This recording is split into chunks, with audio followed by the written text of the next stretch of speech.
Hey, it's your boy Alpha Meter Room, back with another one. Make sure you hit the like, comment, share, and subscribe. Today we're breaking down Drake's surprise single, What Did I Miss?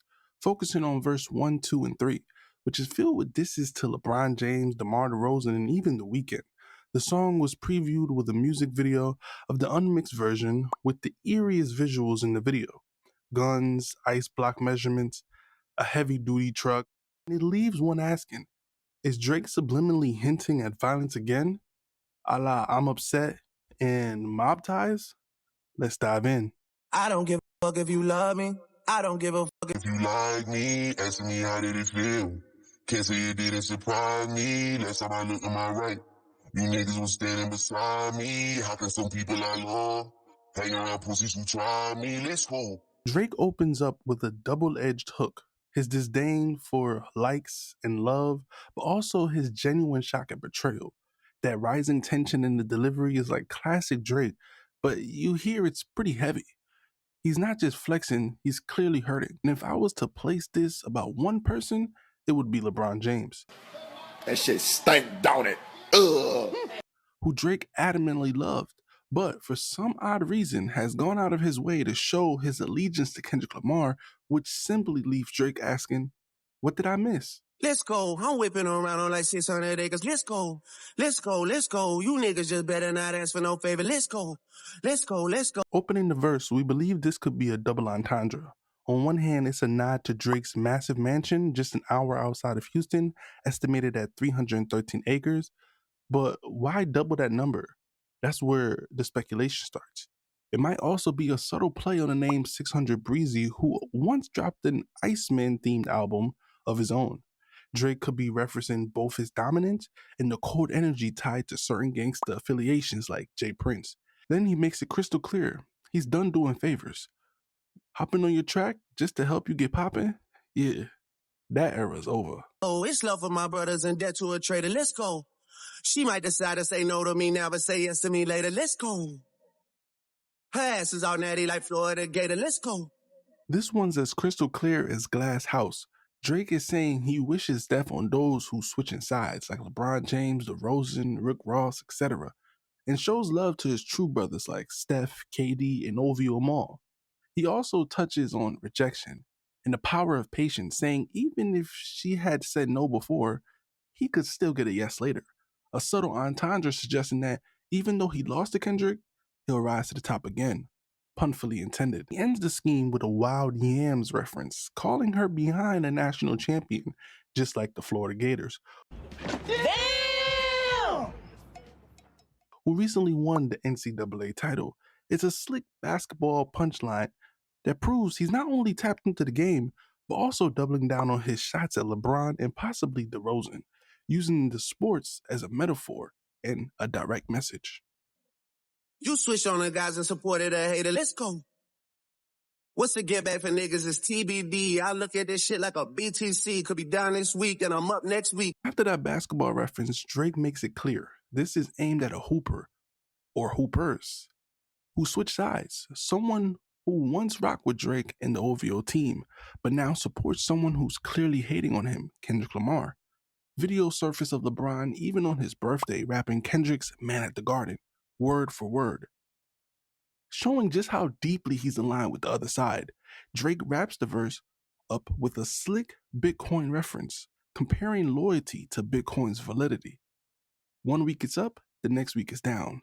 It's a powerful metaphor for how unpredictable loyalty can be.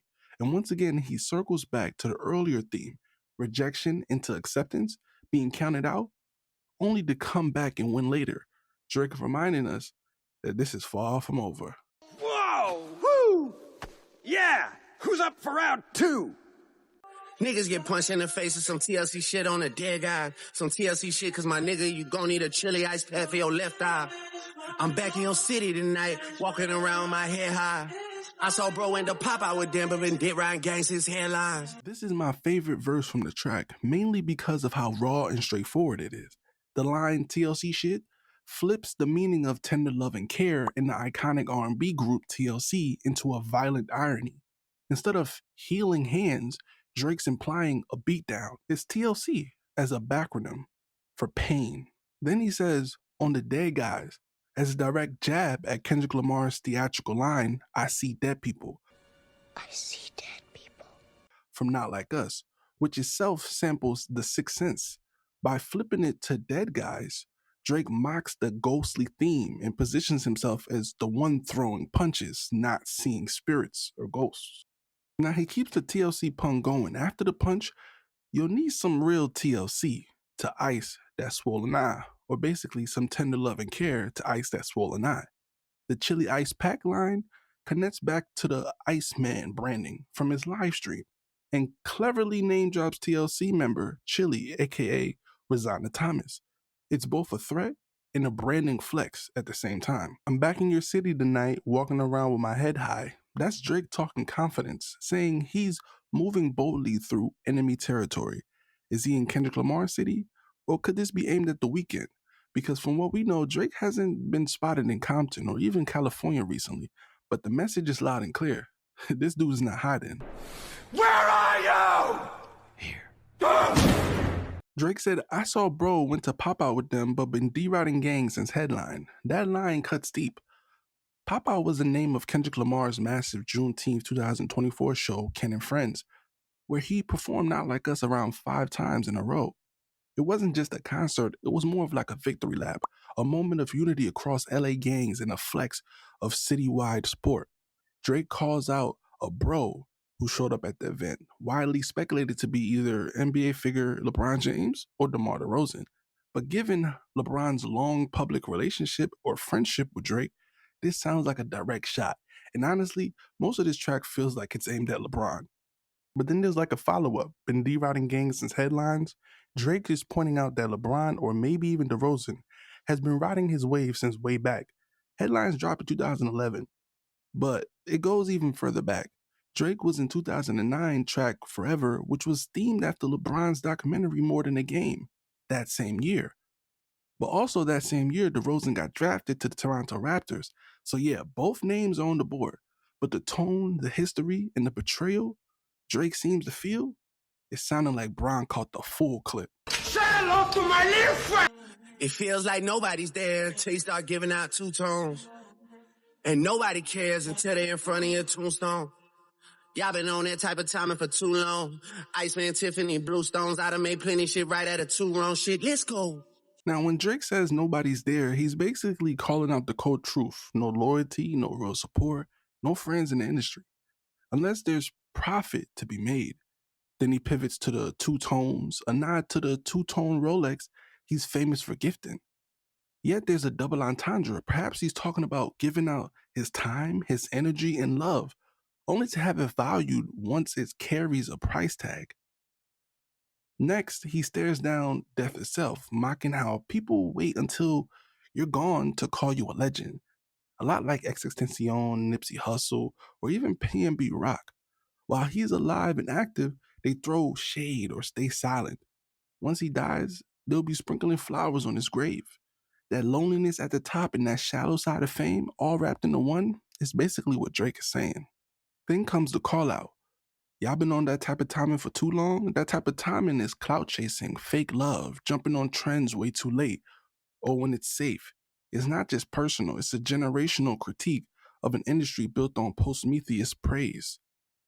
And just when you think he's done, he slips into his Iceman persona, Iceman Tiffany Bluestones, dripping in diamonds and emotional detachment. It's a literal ice on his wrist and a metaphorical freeze in his heart. Finally, he flips an old proverb I'd have made plenty-ish right out of two wrongs. Here, Drake is owning up to basically his bars by basically saying he turns betrayal into triumph, fake love into fuel, pain into platinum records. That's the real flex, to be honest. Let's go. What did I miss? When I was looking at y'all and cooking with y'all and giving out verses and bookings to y'all, making sure wise with hit, man, what did I miss? When you was all in my crib, liquor and hoes, word for word at all of the shows, you always felt like this, man, what did I miss? Now, the last verse is basically a direct diss aimed squarely at The Weeknd. Right at the top, Drake asks himself, what did I miss? And you can hear the genuine confusion in his voice. This isn't some rhetorical flex. He's honestly wondering whether Something happened right under his nose. He's thinking, did I do something wrong? Why is everybody acting distant and fake all of a sudden? This could be to the Weeknd or LeBron. He reminds us about the nights where he had a lot of these artists back. Those times where he was looking out for them, cooking with them, pouring energy into the late night studio sessions and crafting hits side by side. He even gave out verses and bookings, meaning he used his energy, money, and connections to feature on your tracks and get you on stage. Now, after doing all that heavy lifting, he's stunned when those same people turned their backs on him. Then he doubled down, making sure wires were hit. Man, what did I miss? By wires, he's obviously talking about money, right? But in means of radio plays, streaming numbers, press coverage, the entire promotional machine that comes with really Drake. He's saying, I covered every angle to make you look good. How did this all flip on me? You know what I'm saying? Then he repeated the refrain, what did I miss? Shifts from simple confusion to a punch to the gut disbelief, to be honest. Drake even calls out the memories of friends lounging in his crib, looking at holes, soaking in the luxury, while maybe side-eyeing the lifestyle he provided. He remembers them screaming every lyric, word for word, at his shows like a die-hard fan. So how did that ride-or-die energy turn into switching sides? That might be for LeBron James. By the time he circles back with, you always felt like this, man, what did I miss? The tone has gone from hurt to betrayal. He's realizing that the love may never has been real, and he's been left asking himself, was I blind the whole time? Everything in this verse points to the Weeknd, in my opinion. The home reference recalls Abel's frequent stays at Drake's mansion during the Take Care era, and the line about knowing every word at the shows mirror how he used to hype Drake up on stage. But over the years, the Weeknd distanced himself, declined to join OVO, and even threw subtle shade back. Now, Drake is airing out the sting of betrayal from the very artist he helped put on, making this verse one of his most raw and personal callouts yet. Now, if you enjoyed this, make sure to drop a like, comment, share, and subscribe. Let me know your favorite verse. Hit the notification bell after you subscribe to get all the updates on my next video. Also, let me know what song you like for me to break down next. It's me, your boy, Alpha Meter Room, back with another banger, man. Peace.